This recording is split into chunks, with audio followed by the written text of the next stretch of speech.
Hi மக்களே, எல்லாருக்கும் வணக்கம். இன்றைக்கி நம்ம சேனலில் நீங்கள் பார்க்க போகிற வீடியோ என்ன அப்படின்னு பார்த்தீங்கன்னா, நவராத்திரி ஸ்பெஷல் வீடியோவை இன்றைக்கி 4வது நாள் என்ன பிரசாதம் பண்ணலாம் அப்படிங்கிறதான் பார்க்க போகிறோம். ஏற்கனவே 3 நாளுக்கான பிரசாதம் நான் அப்லோட் பண்ணியிருக்கேன்.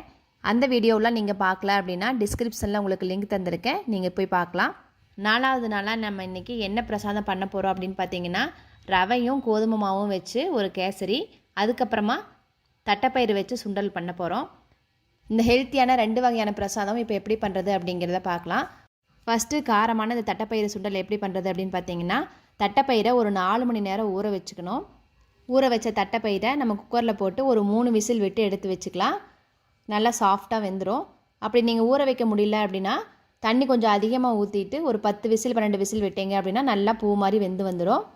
அடுத்து அந்த தட்டைப்பயிறு சுண்டலுக்கு பார்த்தீங்க அப்படின்னா ஒரு மசாலா நான் அரைக்க போகிறேன். அதுக்கு என்னென்ன போட்டிருக்கேன் அப்படின்னு பார்த்தீங்கன்னா, தனியாக 2 டேபிள் ஸ்பூன், காரத்துக்கு தேவையான அளவு மிளகாய், கூடவே 1 டீஸ்பூன் அளவுக்கு பச்சைக்கடலை பருப்பு, இது எல்லாமே போட்டுட்டு மீடியம் ஃப்ளேமில் வச்சு நல்லா வாசம் வர வரையில் வறுத்து எடுத்துக்கணும்.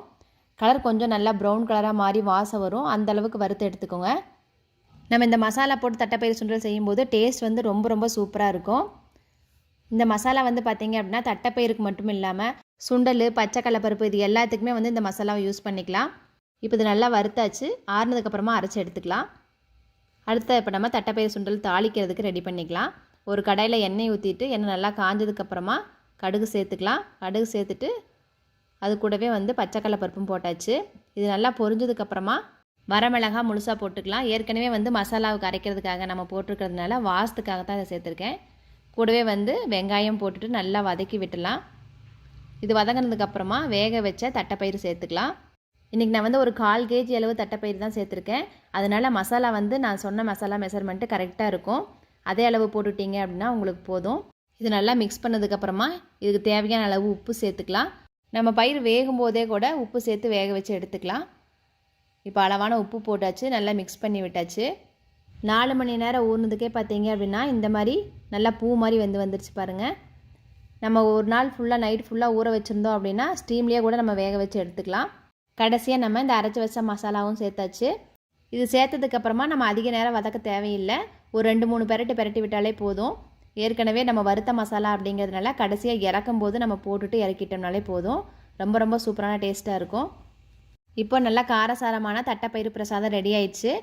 அடுத்ததாக இப்போ நம்ம கோதுமை மாவையும் ரவையும் வச்சு கேசரி எப்படி பண்ணுறது அப்படிங்கிறத பார்க்கலாம். இந்த கேசரியும் செய்கிறதுக்கு பார்த்தீங்க அப்படின்னா டைமே எடுக்காது, சீக்கிரமாக செஞ்சு முடிச்சிடலாம். 1 கப்பு கோதுமை மாவு எடுத்தீங்க அப்படின்னா அதே கப் அளவுக்கு ரவையும் எடுத்துட்டு அது கூடவே பார்த்தீங்க அப்படின்னா ஒரு 1/2 கப் அளவுக்கு நெய் சேர்த்து நல்லா வதக்கிக்கலாம். உங்களுக்கு இன்னும் நெய் கூடுதலாக வேணும் அப்படின்னு நினச்சிங்கன்னா 3/4 கப் அளவு கூட சேர்த்துக்கலாம். இப்போ இது 3த்தையும் நல்லா வதக்கி விடணும். இது வதக்கும் போது பார்த்தீங்க அப்படின்னா அடுப்பை மீடியம் ஃப்ளேமில் வச்சு வதக்குனீங்க அப்படின்னா தான் கருகாமல் ஒரே அளவில் ஒரே பதத்தில் வெந்து வரும்.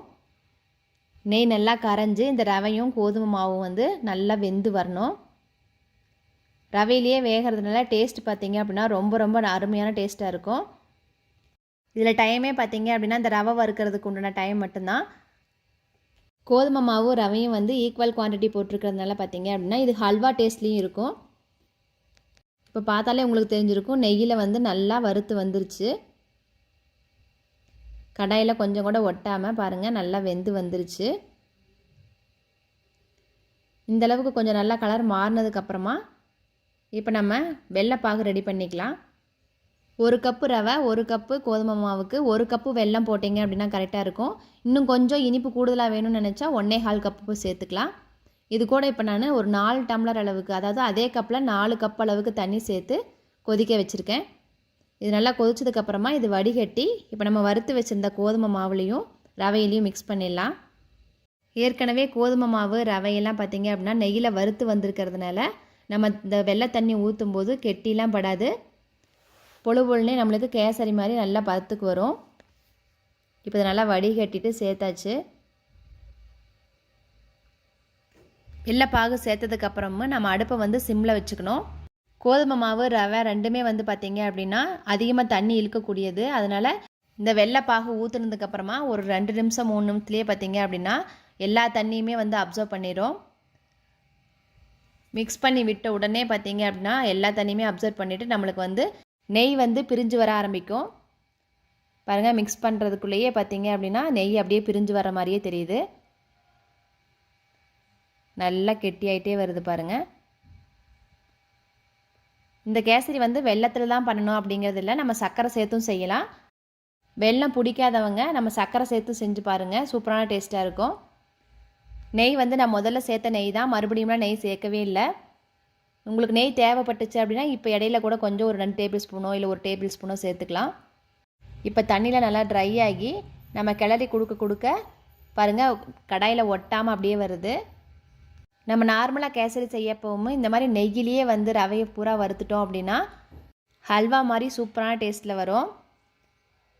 அதே மாதிரி பிசு பிசுன்னு கையில் ஒட்டுறதோ அந்த மாதிரிலாம் இருக்காது. தனித்தனியாக ரவை வந்து நல்லா பிரிஞ்சு கொடுக்கும். பாருங்கள், உங்களுக்கு பார்த்தோன்னே தெரிஞ்சிருக்கும், கடாயிலேயே ஒட்டவே இல்லை. முதல்ல ஊற்றின நெய் தான். ஒரு துளி கூட ஒட்டாமல் எவ்வளோ சூப்பராக வந்திருக்கு பாருங்கள். இப்போ கிட்டத்தட்ட 3/4 நல்லா வெந்து வந்துருச்சு. இன்னொரு 5 நிமிஷம் இருந்தால் போதும்.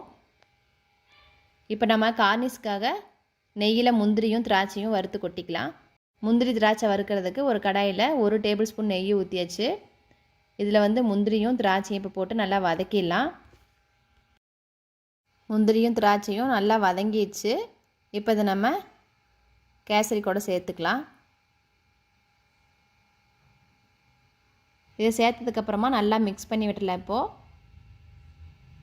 இப்போ நம்ம கடைசியாக வாசத்துக்காக ஏலக்காய் தூள் சேர்த்தாச்சு. இதையும் சேர்த்துட்டு நல்லா மிக்ஸ் பண்ணி விட்டு இறக்குனீங்க அப்படின்னா சூப்பரான அருமையான ஒரு பிரசாதம் ரெடி. நிறைய பசங்களுக்கு வெல்லம் போட்டால் பிடிக்காது, அவங்களுக்கு கண்டிப்பாக நீங்கள் சர்க்கரை சேர்த்து செஞ்சு கொடுங்க, நல்லா விரும்பி சாப்பிடுவாங்க. ஹெல்த்தி அப்படின்னு நினச்சிங்கன்னா வெல்லம் சேர்த்து செய்கிறது தான். பார்க்குறப்பே ஹல்வா மாதிரி எவ்வளோ சூப்பராக வந்திருக்கு பாருங்கள். கொஞ்சம் கூட நான் பவுல்லையோ இல்லை ஸ்பூன்லேயோ ஒட்டவே இல்லை. இந்த மாதிரி அருமையான 2 வகையான ரெசிபியும் நீங்களும் செஞ்சு பார்த்துட்டு எப்படி இருந்துச்சு அப்படின்னு கமெண்ட் பண்ணுங்கள். இன்னும் நம்ம சேனலை சப்ஸ்கிரைப் பண்ணலைன்னா மறக்காமல் சப்ஸ்கிரைப் பண்ணிவிடுங்க. அப்படியே கூடவே பெல் பட்டனை கிளிக் பண்ணிவிடுங்க. அப்போ தான் நான் போடுற ஒவ்வொரு வீடியோ உங்களுக்கு நோட்டிஃபிகேஷன் வரும். உங்களை அடுத்த வீடியோவில் சந்திக்கிறேன். தேங்க்யூ.